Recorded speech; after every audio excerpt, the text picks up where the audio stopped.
thanks to so and so, now I'm happily retired with so much money in the bank. And I look below there, it says, call this number with this validation code for a free 1-hour consultation. I said, cool. But these are basically people who think out of the what? Box. We have to force ourselves to think out of the box by setting quantum target. And there was this other guy, one of these agents, his name is Michael, I met him in Shanghai. When he came back, he invited me out for lunch. When he came to pick me up, he came in this thing called a space wagon, you know those big cars where you can put 8-9 people? And I look at him and say, what are you doing driving a space wagon? Do you have a very big family? Do you like bring your grandmother, grandfather, grandchildren out every day? He says, no. I said, why do you have a space wagon with 8 people in front? I've never seen that before. He said, well, I got to bring my clients out. I said, bring your clients out with a space wagon? He said, yes. I said, why? And he said, well, I do a lot of corporate insurance. And he makes sure that every time during lunch, he doesn't eat alone. He'll go to one of the companies where he's doing insurance with, he'll bring out the whole management team in this whole minivan, or space wagon. So these are people who really think out of the box. And I can tell you how this has worked in my life. In my life, I can tell you one thing. I've set many absurd goals in my life that are way beyond my ability. But by setting those goals, it excited me and it forced me to think of ways to get it done, which I eventually got it done. I'll give you a simple example. What happened was, let's talk about education first. When I was very young, I had a lot of difficulty in learning, especially in these two subjects, maths and Chinese. I hated maths and Chinese, and because of that, I didn't do too well in my PSLE. And I wasn't so good that I went to express stream. Neither was I so bad that straight away I went to normal stream during those times. So my mom was given a choice to go to express or normal. So my mom thought for a while, said, I think better send it to express. Better go normal, people say not very normal. So I went to the express stream, and again, because I didn't do too well for my PSLE, did I go to my first choice? No, I didn't go to my first choice. I didn't go to my second choice. I went to my 500 choice. Some neighborhood school at the bottom, and in that school, in the first year, despite being in a very lousy school, out of 160 students, I was ranked 156. In Sec 1, my mom had to be dragged to the principal's office, and my principal said, you know, Betty, your son can't even do primary 4 maths problem. It was that bad. And then fortunately, during that time, I went to one of these seminars. It was a camp, one of these motivational camps. And during the seminar, the speaker told me, he said, what's holding your back is really your belief. And your job, Adam, is not to set incremental targets. If now you're 156, don't say I want to get 130. Your job is to set a quantum what?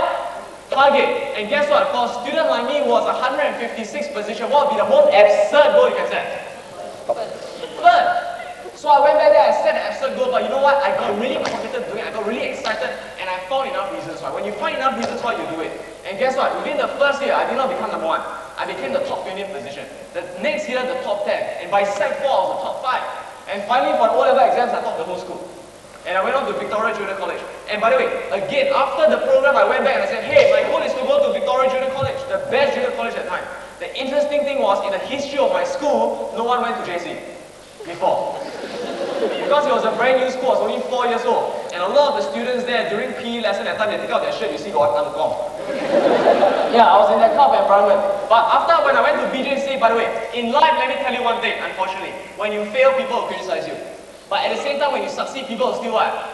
Criticize you. So when I did really well, I got to Victoria Junior College, there are some people who came up to me and said, Adam, so what? You thought your school, so what? I said, what do you mean, so what? Quite good, what?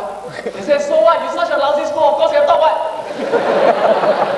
So I said, that's true. So I went on to NUS. When I went to NUS, I said, what's the most absurd goal I can set?